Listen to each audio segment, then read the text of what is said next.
Hi. IBPS கிளர்க்குக்கான notification வந்துச்சு, வாங்க பார்க்கலாம். ஸோ ஃபஸ்ட்டு என்ன சொல்லியிருக்காங்க, அப்ளிகேஷன் டேட்டை வந்து பார்த்துடலாம். ஆகஸ்ட் 1லேருந்து ஆகஸ்ட் 21 வரைக்கும் அப்ளை பண்ணிக்கலாம். ஸோ இதோட mode of application, fees payment எல்லாமே ஆன்லைன் தான், ஓகேவா. ஸோ இதோட ப்ரிலிம்ஸ் டேட் எப்போ வருது அப்படின்னு பார்த்தீங்க அப்படின்னா, எக்ஸாம் அக்டோபரில் வருது, மெயின்ஸ் எக்ஸாம் டிசம்பரில் வருது, ஓகேவா. ஸோ இதோட ப்ரொவின்ஷியல் அலாட்மெண்ட்டில் எப்போ தருவாங்க அப்படின்னா மார்ச் 2027 வந்து கொடுத்துருவாங்க, ஓகேவா. ஓகே. ஸோ அடுத்து என்ன பார்க்க போகிறோம் அப்படின்னா, எலிஜிபிலிட்டி க்ரிட்டீரியா வந்து பார்க்க போகிறோம். ஸோ அதுக்கு முன்னாடி இதில் வந்து எந்தெந்த பேங்க்ஸில் வந்து இந்த விண்டோஸை வந்து ஓப்பன் பண்ணியிருக்காங்க அப்படி சொல்லி பார்க்க போகிறோம், ஓகேவா. ஸோ ஃபஸ்ட்டு இந்த ஐபிபிஎஸ் கிளார்க்கில் என்னென்ன பேங்க்கெல்லாம் பார்ட்டிசிபேட் பண்ணுறாங்க அப்படின்னா, மொத்தம் 11 பேங்க் வந்து பார்ட்டிசிபேட் பண்ணுறாங்க. Bank of Baroda, bank of India, bank of Maharashtra, central bank of India, Canara bank, Indian bank, Indian overseas bank, Punjab national bank, Punjab and Sindh bank, UCO bank and union bank of India. So இந்த மாதிரி 11 public sector banks வந்து இதில் வந்து participate பண்ண போகிறாங்க. இதுக்கு கிளர்க்ஸை வந்து எதுக்கு எக்ஸாம் வச்சு குவாலிஃபை பண்ணி அவங்க பேங்க்ஸில் அப்பாயிண்ட் பண்ணிக்கிறதுக்கு, ஓகேவா. ஸோ இதோட பே எவ்வளோ இருக்கும் அப்படின்னு பார்த்துலாம். இது ஒரு customer service associate. So clerk அப்படின்னு சொல்கிறோம் இல்லையா, ஸோ அதோட ஃபுல் நேம் என்ன, அஃபிஷியல் நேம் என்ன அப்படின்னா கஸ்டமர் சர்வீஸ் அசோசியேட்டிவ். அவங்களோட பே எவ்வளோ இருக்கும் அப்படின்னா, பேசிக் பே வந்து 24,050 ருபி இருக்கும். ஸோ இது கூட டிஆர்ஏ அது இதுன்னு சேர்த்து ஓவராலாக எப்படி இருக்கும் அப்படின்னா 25 to 35 வரைக்கும் இருக்கும், ஓகேவா. ஸோ பேசிக் பே எவ்வளோ அப்படின்னா 24,050 ருபீஸ். ஸோ இது போக அலவன்ஸ் இருக்கும், பெர்குசைட்ஸ் இருக்கும். ஸோ இதெல்லாமே அந்தந்த பேங்க்கோட ரூல் படி உங்களுக்கு வந்து அலாட் பண்ணுவாங்க. ஸோ இதில் எலிஜிபிள் ஆகிறதுக்கு என்ன பண்ணியிருக்கணும் அப்படின்னா, மினிமம் ஒரு கேண்டிடேட் வந்து என்ன பண்ணியிருக்கணுமா, மினிமம் எலிஜிபிலிட்டி கிரிட்டீரியான்னு என்ன சொல்கிறாங்க அப்படின்னா, ஸோ எலிஜிபிலிட்டி க்ரிட்டீரியா மினிமம் அப்படின்னா என்னென்னா, ஸோ இந்த திங்ஸ் எல்லாமே வந்து உங்கள்கிட்ட இருந்தால் தான் நீங்கள் அப்ளை பண்ண முடியும். என்னென்னு பார்த்தலாம். ஸோ ஃபஸ்ட்டு நீங்கள் சிட்டிசன் ஆஃப் இந்தியா, நேபாள், பூட்டானாக இருக்கணும். ஸோ அப்படி இல்லைனா டிபெட்டியன் ரெஃப்யூஜியாக வந்து இருக்கலாம், ஓகேவா. ஸோ வேறு என்ன இருக்கலாம் அப்படின்னா, இந்தியன் ஆர்ஜினாக இருக்கலாம். பட் இந்த கண்ட்ரீஸ்லாம் மைக்ரேட் பண்ணி வந்துக்கலாம். ஸோ நம்ம மோஸ்ட்லி சிட்டிசன் ஆஃப் இந்தியாவிலே வந்துடுவோம், ஓகேவா. ஸோ அடுத்து ஏஜ். ஸோ ஏஜ் எப்படி இருக்கணும் அப்படின்னா, மினிமம் 20, மேக்ஸிமம் 28 இருக்கணும். ஸோ இது வந்து ஜென்ரல் கேட்டகிரிக்கு. ஸோ இதில் வந்து ஏஜ் ரிலாக்ஸேஷன் உண்டு. ஷெட்யூல்டு கேஸ்ட் எஸ்சி எஸ்டிக்கு 5 years ரிலாக்ஸேஷன், ஓபிசிக்கு வந்து 3 years ரிலாக்ஸேஷன். ஸோ அதுக்கப்புறமா பெஞ்ச்மார்க் டிசபிலிட்டி இருக்கவங்களுக்கு 10 years ரிலாக்ஸேஷன் வந்து தருவாங்க, ஓகேவா. ஸோ இது போக ex service men, disabled ex service மேனுக்கு வந்து +3 years வந்து கிடைக்கும், ஓகேவா. அதே மாதிரி அவங்களோட சப்ஜெக்டட் லிமிட்டும் வந்து 50 years வரைக்கும் மாறும், ஓகே. ஸோ இதே widows, divorced women legally separated from their husbands அந்த மாதிரி இருந்தாங்க அப்படின்னா அவங்களோட ஏஜ் வந்து up to 35 இருக்கலாம். யாருக்கு, general and economically backward EWS கேட்டகரிக்கு, ஓகேவா. ஸோ அதர் ஓபிசிக்கு வந்து 38 years வரைக்கும், எஸ்சி எஸ்டியாக இருந்தாங்க அப்படின்னா 40 years வரைக்கும். ஸோ இது வந்து என்ன அப்படின்னா ஏஜ் லிமிட்.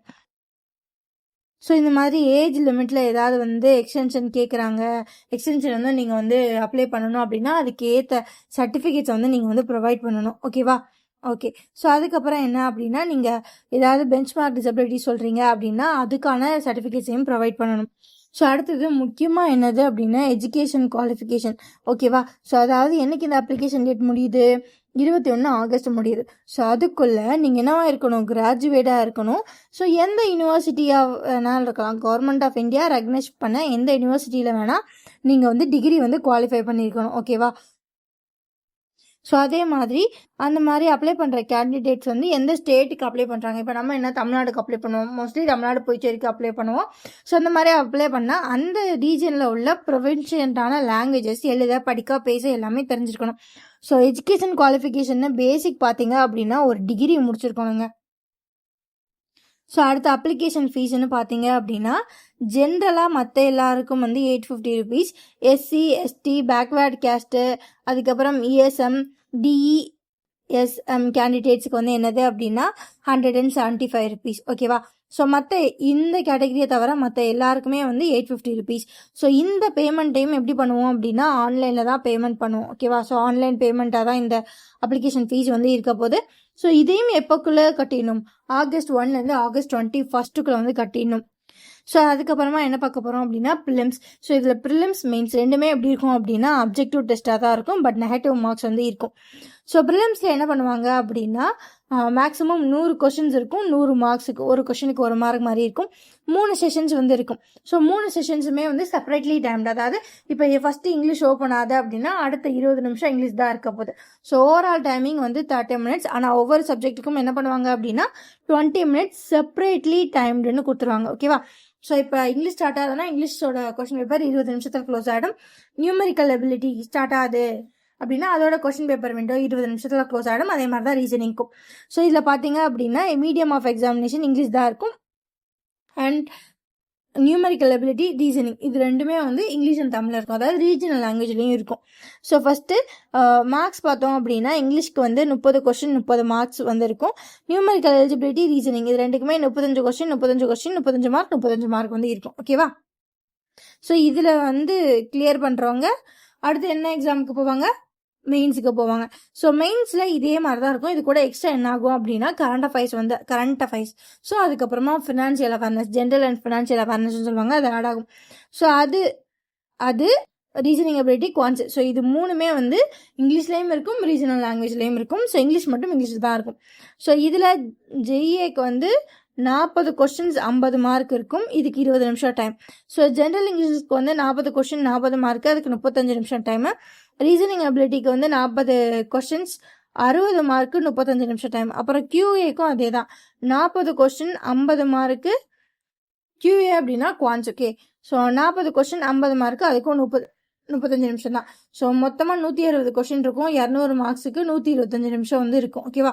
ஸோ இதில் கிளியர் பண்ணால் அதுக்கப்புறமா வந்து உங்களுக்கு வந்து ப்ரொவின்ஷியல் அலாட்மெண்ட்ஸ்லாம் வரும். ஓகேவா? ஓகே, ஸோ இதில் வந்து எந்த ஸ்டேட்டுக்கு என்னென்ன லாங்குவேஜஸ்லாம் உண்டு அப்படின்னு சொல்லி பார்த்துருக்காங்க. ஸோ நம்ம தமிழ்நாடு தானே. ஸோ புதுச்சேரி ஃபஸ்ட்டு தமிழ்நாடு பார்த்தலாம். ஸோ தமிழ்நாடு பார்த்தீங்க அப்படின்னா இங்கிலீஷில் எழுதிக்கலாம், ஹிந்தியில் எழுதிக்கலாம், தமிழில் எழுதிக்கலாம். இந்த ஆப்ஷனல் லாங்குவேஜ் பார்த்தோம் இல்லையா, அது. ஸோ அதுக்கப்புறம் நீங்கள் புதுச்சேரியாக இருந்தீங்க அப்படின்னா இங்கிலீஷ், ஹிந்தி, தமிழ், தெலுங்கு, மலையாளம் இந்த மாதிரி 5 லாங்குவேஜில் வந்து கொஸ்டின்ஸ் வந்து இருக்கும். ஓகேவா? ஸோ இதில் ஒரு கொஸ்டின் வந்து ராங் ஆச்சு, நான் ஆல்ரெடி சொல்லியிருந்தேன். இதில் வந்து என்ன இருக்கும் அப்படின்னா பெனால்ட்டி மார்க்ஸ் வந்து இருக்கும். அதாவது தப்பாக ஒரு கொஸ்டினுக்கு ஆன்சர் பண்ணிட்டோன்னா அதுக்கு வந்து நெகட்டிவ் மார்க் எடுப்பாங்க. ஸோ எவ்வளோ நெகட்டிவ் மார்க் எடுப்பாங்க அப்படின்னா ஒரு கொஸ்டினுக்கு 0.25 மார்க்ஸ் வந்து எடுப்பாங்க. ஓகேவா? ஸோ அப்போ 4 கொஸ்டின் தப்பானோம் அப்படின்னா 1 மார்க் வந்து பெனால்ட்டிலே போயிடும். ஸோ இதில் வந்து எப்படி இருக்கும் அப்படின்னா ப்ரிலிம்ஸில் எக்ஸாம் முடிஞ்சோன்னா மார்க்ஸ் வரும். அதில் ஒரு குறிப்பிட்ட கட் ஆஃப்க்கு மேலே உள்ளவங்கலாம் என்ன இதில் அப்பியர் ஆகலாம், மெயின்ஸ் எக்ஸாம் தான் அப்பியர் ஆகலாம்.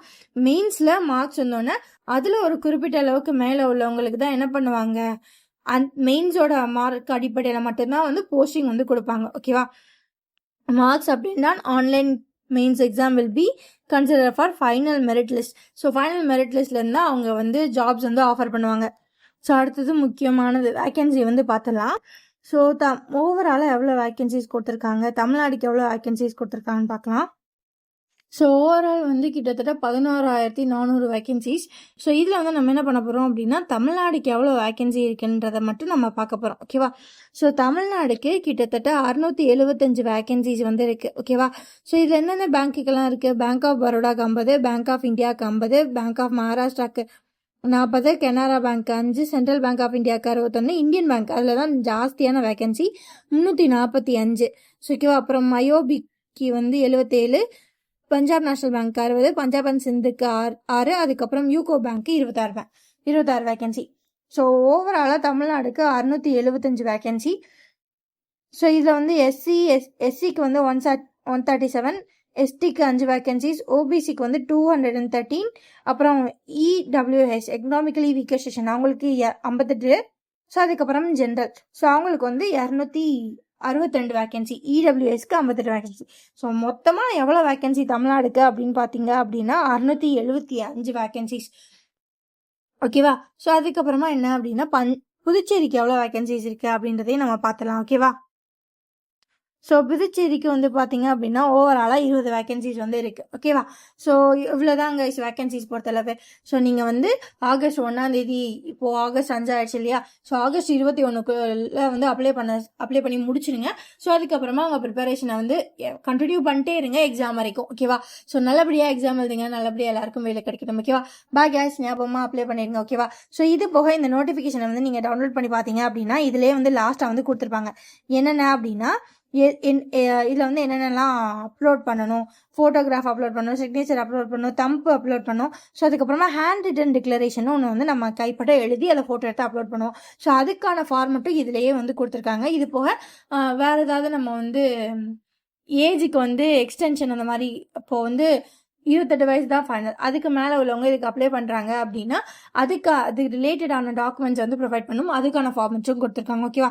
ஸோ இந்த மாதிரி நிறையா கரண்ட் அஃபேர்ஸு, ஸோ அதுக்கப்புறமா வந்து notifications, so exam alerts, so அதுக்கப்புறமா மற்ற எக்ஸாம் ரிலேட்டடான டீட்டெயில்ஸ் எல்லாமே பார்க்கணும். நிறையா சம்ஸ் எல்லாம் சால்வ் பண்ணணும்னா நம்ம சேனலை சப்ஸ்கிரைப் பண்ணிக்கோங்க. ஓகேவா? Bye guys, thank you.